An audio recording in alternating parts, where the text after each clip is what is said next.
Good morning students. हम company law कर रहे हैं। आज हम कंपनी लॉ का अपना सेकंड चैप्टर स्टार्ट करेंगे जिसका नाम है कंपनी मैनेजमेंट एंड एडमिनिस्ट्रेशन।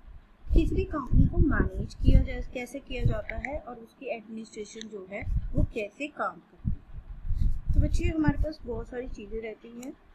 सबसे पहले आप सबको पता है जो कंपनी है, कंपनी के अंदर जो पैसा लगा होता है वो शेयर होल्डर्स का लगा होता है। पर शेयर होल्डर्स इतने सारे होते हैं कि अगर वो सारे वहाँ पर आ जाएं तो क्या कंपनी काम कर पाएगी? हर कोई कहे मैं भी मालिक हूँ, मैं भी मालिक हूँ, तो क्या कंपनी काम कर पाएगी? नहीं कर पाएगी। तो इसलिए क्या कहते हैं कि जो इतने सारे दुनिया में सारी कंट्री में फैले हुए शेयर होल्डर्स हैं वो कंपनी को मैनेज नहीं कर सकते। इसलिए कंपनी के अंदर एक अलग से मैनेजमेंट बनाई जाती है जो कि कंपनी के अफेयर्स, कंपनी के कामकाज को संभाले, जिसको कि हम बोर्ड ऑफ डायरेक्टर्स कहते हैं। यही बोर्ड, जो बोर्ड ऑफ डायरेक्टर्स हैं, ये कंपनी की सारी मैनेजमेंट और एडमिनिस्ट्रेशन के लिए रिस्पॉन्सिबल माने जाते हैं। ठीक है। जो कंपनीज डायरेक्टर्स इज जो भी कंपनी है उसके जो डायरेक्टर्स हैं वो सुप्रीम पावर है, वो सबसे बड़ी पावर है। वो कंपनी के लिए डिसीजन लेते हैं। जो बोर्ड है वो कंपनी के लिए एक मैनेजिंग डायरेक्टर, एक सेक्रेटरी को अपॉइंट करता है। कंपनीज एक्ट के अंदर क्या है, जो बोर्ड ऑफ डायरेक्टर्स हैं वो ही कंपनी के मैनेजमेंट और एडमिनिस्ट्रेशन के लिए ज़रूरी हैं। बाकी जितनी भी मैनेजरियल एक्टिविटीज़ हैं उनको कौन करेगा? मैनेजिंग डायरेक्टर, मैनेजर, और ये सारे ऑप्शनल हैं। अगर आप रखना चाहें तो रख सकते हैं, नहीं तो कोई ज़रूरत नहीं है। नेक्स्ट हमारी यहाँ पर आ जाती है अब डायरेक्टर। क्योंकि बोर्ड ऑफ डायरेक्टर है तो डायरेक्टर कौन है? एक कंपनी जो कि लॉ के लिए एक आर्टिफिशियल पर्सन है, पर वो फिजिकल पर्सन नहीं है। इसलिए क्या है, वो अपने काम खुद से नहीं कर सकती, उसको अपने लिए लोग चाहिए जो उसके लिए काम करेंगे। तो ऐसे लोगों को क्या कहते हैं? डायरेक्टर्स, जिनको नॉमिनेट किया जाता है कंपनी के काम करने के लिए। सेक्शन 32-34 ऑफ कंपनीज एक्ट क्या कहता है कि डायरेक्टर कौन है?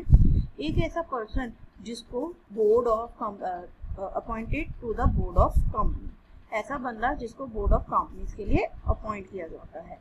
जो डायरेक्टर्स हैं पब्लिक कंपनी के लिए need not necessarily be expert.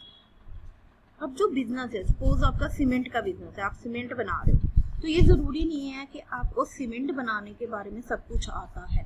तो जो कंपनी का बिजनेस है उसके अंदर आप एक्सपर्ट हो, ये ज़रूरी नहीं है। तो क्या ज़रूरी है? जो कंपनी के बोर्ड ऑफ डायरेक्टर्स हैं उसके अंदर हर टाइप का बंदा होना चाहिए जिसकी स्पेशलाइजेशन हर अलग अलग ब्रांचेस के अंदर है। जैसे उसको अकाउंट्स आना चाहिए, किसी को अकाउंट्स आता है, किसी को फाइनेंस आता है, किसी को लॉ आती है, किसी को बैंकिंग की नॉलेज है, किसी को मैनेजमेंट की नॉलेज है, और कुछ ऐसे एक्सपर्ट्स भी होने चाहिए जिन्हें बिजनेस की भी नॉलेज हो। सारे ऐसे हो जिन्हें बाकी चीज़ें आती है पर बिजनेस नहीं आता तो वो कभी नहीं चलेगा। कुछ ऐसे लोग तो आपने रखने हैं जिन्हें बिजनेस के बारे में भी आना चाहिए, तभी वो आपकी कंपनी के लिए एक एसेट की तरह साबित होंगे। तो डायरेक्टर क्या है? जैसे ये वेबस्टर डिक्शनरी ने कहा है, डायरेक्टर कोई भी इंसान हो सकता है जिसको अपॉइंट किया जाता है कंपनी के बिजनेस को मैनेज करने के लिए। अब क्या है, जो नंबर ऑफ शेयर होल्डर्स हैं वो तो बहुत ज़्यादा होते हैं, जैसे मैंने आपको बताया, तो वो कंपनी को मैनेज नहीं कर सकते। उसके लिए एक मैनेजमेंट को अपॉइंट किया जाता है जिसके अंदर अब बोर्ड ऑफ डायरेक्टर्स में डायरेक्टर्स होते हैं, इंडिविजुअल्स होते हैं, लोग होते हैं। तो हर एक डायरेक्टर को डायरेक्टर कहा जाता है। Such person nominally are experience, ऐसे लोग अपने फील्ड में एक्सपीरियंस होते हैं, अपने काम में एफिशिएंट होते हैं, वो बड़ी अच्छी तरीके से कंपनी के बिजनेस को मैनेज करते हैं। फिर हमारे पास टर्म आती है बोर्ड ऑफ डायरेक्टर्स। हमारा सेक्शन 149 कहता है कि जब सारे डायरेक्टर्स को इकट्ठा कर ले तो उनको बोर्ड ऑफ डायरेक्टर्स कहा जाता है। बोर्ड एक एपस गवर्निंग बॉडी होती है, यानी सबसे बड़ी गवर्निंग बॉडी होती है किसी भी बिजनेस की। इसको बिजनेस का ब्रेन भी कहा जाता है। क्यों ब्रेन क्यों कहा जाएगा? क्योंकि जितनी भी प्लानिंग है, स्ट्रैटेजी है, वो इस बोर्ड ने ही करनी है। इस बोर्ड ने सारी पॉलिसीज बनानी है, मैनेजमेंट का कंट्रोल करना है, इंपॉर्टेंट डिसीजंस लेने हैं, इसीलिए इसे एपेक्स गवर्निंग बॉडी कहा जाता है। ठीक है। अब सेक्शन 149 हमें क्या बताता है? जो कंपनीज एक्ट का सेक्शन 149 है वो हमें क्या बताता है?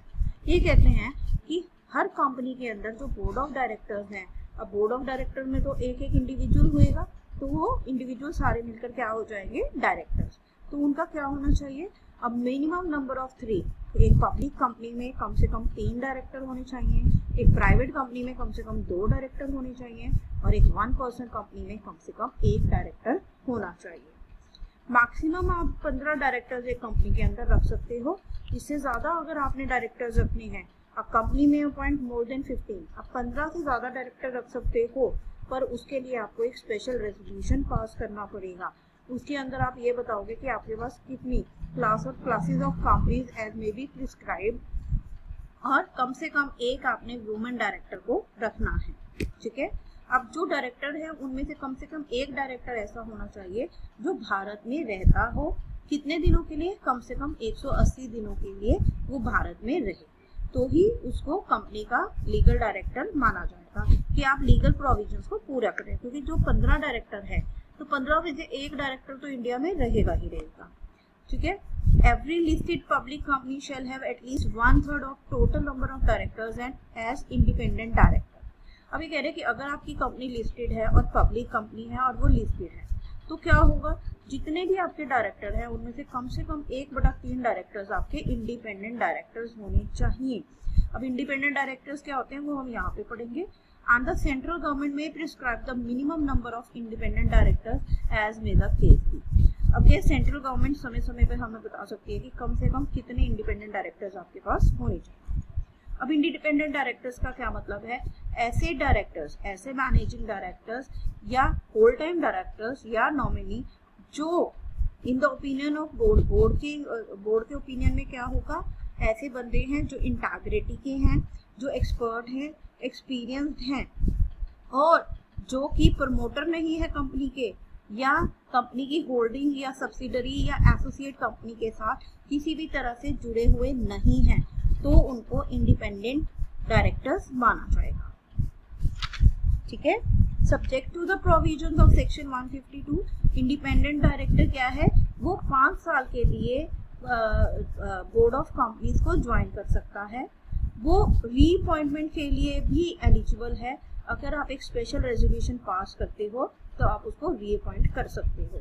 रिटायरमेंट, अब जो इंडिपेंडेंट डायरेक्टर है उसकी जो रिटायरमेंट है वो रोटेशन से नहीं होगी, ठीक है। आगे क्या है, हमारा जो सेक्शन 150 है वो ये बताता है कि किस मैनर और किस प्रोसीजर के साथ इंडिपेंडेंट डायरेक्टर्स को सिलेक्ट किया जाएगा और उनका जो डाटा बैंक है वो मेंटेन किया जाएगा, ठीक है। फिर सेक्शन 151 बताता है कि जो appointment of director elected by small share holder, एक हमारे पास होते हैं स्मॉल शेयर होल्डर, कम से कम एक डायरेक्टर को स्मॉल शेयर होल्डर्स इलेक्ट करते हैं। अब list of company must have 1 director elected by small share holders in its board. जो कंपनी का बोर्ड है उसके अंदर एक स्मॉल शेयर होल्डर का इलेक्टेड डायरेक्टर जरूर होना चाहिए। अब इसके लिए स्मॉल शेयर होल्डर का मतलब क्या है, ऐसे लोग जिनके पास कम से कम 20,000 रुपए के शेयर्स हों, या जो भी लॉ हमें प्रिस्क्राइब करेगा समय समय, ठीक है। अगर आपकी 1% कंपनी है तो क्या होगा, ये कह रहे जो एक बंदे ने कंपनी बनाई है उसी को ही कंपनी का फर्स्ट डायरेक्टर मान लिया जाएगा, और उसके बाद समय पर वो सेक्शन 152 सबसेक्शन 1 के हिसाब से और मेंबर्स को एज डायरेक्टर्स अपॉइंट कर सकता है। फिर हमारा नेक्स्ट पॉइंट है, next topic, only individuals can be director. अब ये एक डायरेक्टर कौन बन सकता है, अब कोई भी बॉडी कॉर्पोरेट, कोई भी एसोसिएशन, कोई भी फर्म को आप एक डायरेक्टर के तौर पर अपॉइंट नहीं कर सकते हो। सिर्फ और सिर्फ एक इंडिविजुअल को ही आप एक डायरेक्टर की तरह अपॉइंट कर सकते हो, यही ऑब्लिगेशन है, यही मैंडेट है। अब ऐसा क्यों है, ऐसा इसलिए है कि जो डायरेक्टर है उनको कंपनी के लिए बहुत सारा काम करना होता है, और कंपनी के जितने काम वो करते हैं उसके लिए उनकी अपनी पर्सनल रिस्पॉन्सिबिलिटी बनती है। पर अगर आप पर्सन की जगह किसी कंपनी को, किसी कोऑपरेट बॉडी को, किसी एसोसिएशन को एक डायरेक्टर की तरह अपॉइंट करते हो, तो कंपनी में तो अगर किसी और आप ए लिमिटेड हो, आप बी लिमिटेड को अपना डायरेक्टर बना दो, तो बी लिमिटेड में तो फिर बहुत सारे लोग होंगे, किसको आप रिस्पॉन्सिबल बनाओगे, किसकी जिम्मेदारी ठहराओगे। तो इसलिए एक इंडिविजुअल ही आपका डायरेक्टर बन सकता है, ठीक है। No company shall appoint or reappoint any individual as director unless he has been allotted director identification number. लेकिन किसी भी डायरेक्टर को आप रीअपॉइंट नहीं कर सकते हो जब तक उसके पास डायरेक्टर आइडेंटिफिकेशन नंबर ना हो सेक्शन 158 के तहत।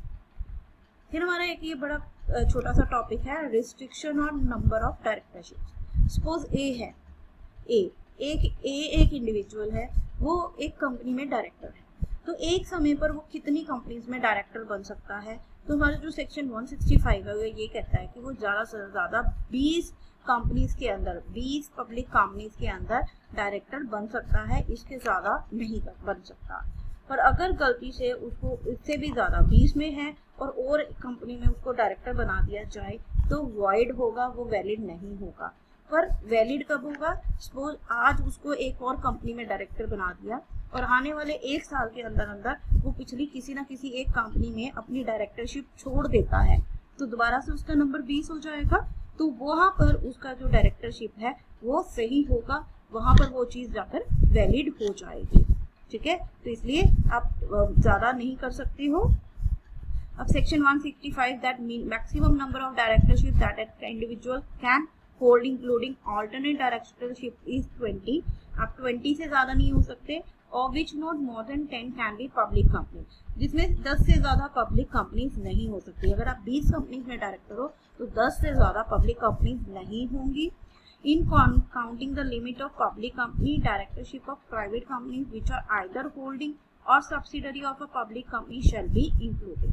तो डायरेक्टरशिप गिनने के लिए जो हमने पब्लिक कंपनीज गिननी है उसमें जो प्राइवेट कंपनी है जिसकी होल्डिंग या सब्सिडरी है जिसकी होल्डिंग या उसकी सब्सिडरी एक पब्लिक कंपनी है वो भी इसके अंदर जुड़ जाएगी। ठीक है, तो सेक्शन फर्दर हमें क्या कहता है कि अगर आप एक रेजोल्यूशन पास करते हो जनरल मीटिंग के अंदर, can specify lesser number of directorship than 20 in which a director can act as a director.